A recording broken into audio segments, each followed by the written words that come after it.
News 24 తెలుగుకి స్వాగతం. నా పేరు రవలి. వార్తల్లోని ముఖ్యాంశాలు ఇప్పుడు చూద్దాం. భారతదేశంలో అందరికీ సమానత్వం కల్పించేందుకు కృషి చేసిన మహానుభావుడు డాక్టర్ బిఆర్ అంబేద్కర్ అని పలువురు కొనియాడారు. డాక్టర్ బిఆర్ అంబేద్కర్ జయంతిని పురస్కరించుకుని బోయినపల్లిలోని అంబేద్కర్ విగ్రహానికి పూలమాలలు వేసి నివాళులు అర్పించారు. అందరూ బాగుండాలి, ప్రతి ఒక్కరికి ఫలాలు దక్కాలని రాజ్యాంగాన్ని రచించి దేశానికి అంకితం చేశారని గుర్తు చేశారు. ప్రపంచ దేశాలు సైతం గుర్తించి గౌరవిస్తుంటే భారతదేశంలో ఉన్న కొందరు మాత్రం వ్యతిరేకిస్తూ తమదైన శైలిలో రాజ్యాంగాన్ని మారుస్తామని వాదనలు తెరమీదికి తీసుకువస్తున్నారని స్థానిక ఎమ్మెల్యే శ్రీ గణేష్ తెలియజేశారు. తెలంగాణ రాష్ట్రాన్ని పాలించిన గత ప్రభుత్వం బీఆర్ఎస్ నాయకులు, కేంద్రంలో అధికారం చలాయిస్తున్న బీజేపీ ఈ కుట్రలకు పాల్పడుతుందని వెల్లడించారు.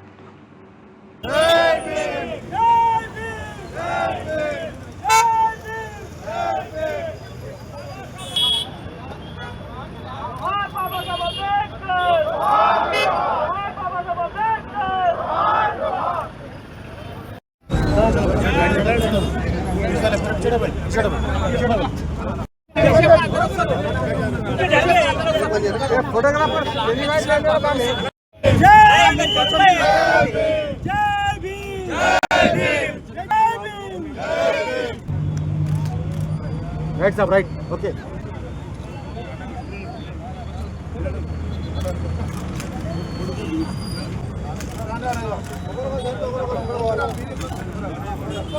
ఈరోజు దేశవ్యాప్తంగా బాబాసాహెబ్ అంబేద్కర్ గారి జయంతి వేడుకలు జరుపుకుంటారు. అందులో భాగంగానే మేము కూడా ఇక్కడ బోయినపల్లి చౌరస్తాలో బాబాసాహెబ్ అంబేద్కర్ విగ్రహానికి పూలమాలలు వేసి వారికి నివాళులు అర్పించి దేశ ప్రజలందరూ ఈరోజు స్వేచ్ఛగా సమానత్వంగా అన్ని హక్కులు పొందుతున్నారు.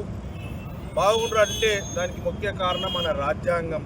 భారతదేశానికి స్వతంత్రం వచ్చిన తర్వాత స్వతంత్ర భారతదేశం ప్రపంచంలోనే మన దేశం నంబర్ 1గా మారాలంటే అన్ని చట్టాలు సిస్టమైజ్డ్ అడ్మినిస్ట్రేషన్ పాలన ఉండాలంటే ఏమి చేయాలంటే వేరే దేశస్తులు ఎవరికైతే స్వతంత్రం వచ్చిందో స్వతంత్రం వచ్చిన దేశాలకంతా రాజ్యాంగం ఉంటుంది. అందులో భాగంగానే మనకు కూడా రాజ్యాంగం కావాలంటే అప్పుడు అంతా మేధస్తులు దేశానికి స్వతంత్రం తీసుకొచ్చిన వాళ్ళందరూ దేశాన్ని అభివృద్ధి బాటలో నడవాలంటే ఎవరికి అప్పచెప్పాలో ఈ బాధ్యత అని ఆలోచించి అనేక రోజులు అవకాశాలు వచ్చినాయి. చాలామంది పేరు చర్చలకు వచ్చింది. కానీ చివరికి భారతదేశంలో అత్యంత చదువుకున్న వ్యక్తి, ప్రపంచ దేశంలో చాలా దేశాలు కూడా తిరిగిన వ్యక్తి, అన్ని విషయాల అవగాహన ఉన్న వ్యక్తి అని ఉద్దేశంతో వారికి రాజ్యాంగం రచించే అవకాశం వచ్చింది. దానికి వారి చైర్మన్ మిగతా సభ్యులుండే వారి ఆధ్వర్యంలో సుమారు 3 సంవత్సరాలు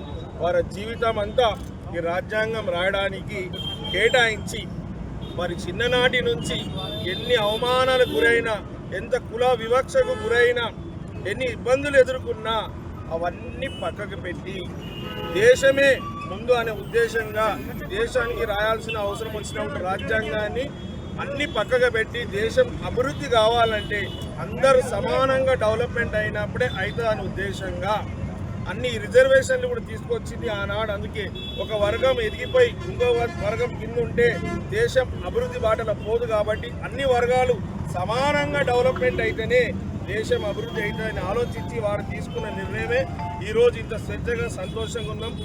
దీంతో నేను యావత్ తెలంగాణ ప్రజలకు, మన కంటోన్మెంట్ ప్రజలకు తెలపాలనుకున్నది ఏంటంటే మనం కూడా సమాజం గురించి అంకితం కావాలి. సమాజానికి ఏం చేయాలి, వారి జీవిత చరిత్రని మనం ఆదర్శంగా తీసుకొని వారి ఆశయ సాధనలకు ప్రతి ఒక్కరు కృషి చేసి ముందుకు సాగాలని చెప్తూ, ముఖ్యంగా ఈరోజు మన దేశంలోనే కాకుండా ప్రపంచంలో చాలా దేశాలలో కూడా ఈ అంబేద్కర్ గారి జయంతి వేడుకలు జరుపుకుంటున్నారు.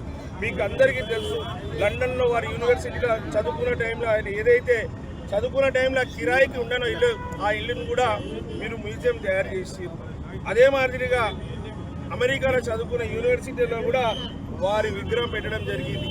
వారికి ప్రపంచ దేశస్తులందరూ ఎంతో గౌరవం కలుపుతున్నారు. కానీ మన దేశంలో ఒక అతనేమో కేసీఆర్ వారు గెలిస్తే రాజ్యాంగం మార్చాలి అన్నాడు. ఇంకొక అతను బీజేపీ వాళ్ళు రాజ్యాంగాన్ని మార్చాలన్నారు. వారిద్దరు దళిత వ్యతిరేకులు కాబట్టి దళితుడు రాసిన రాజ్యాంగాన్ని ప్రపంచ దేశాలు స్వాగతిస్తున్నా కూడా వాళ్ళు గౌరవిస్తున్నా కూడా వీరి ఆలోచన ఏ విధంగా ఉందని ఆలోచించండి. రోజు రోజు సమాజం దేశం ప్రమాదకరంగా మారుతుంది బీజేపీ బీఆర్ఎస్ వాళ్ళతోటి. కాబట్టి ఇంత చక్కటి కార్యక్రమం ఏర్పాటు చేసిన ఈ కమిటీ సభ్యులందరికీ హృదయపూర్వకంగా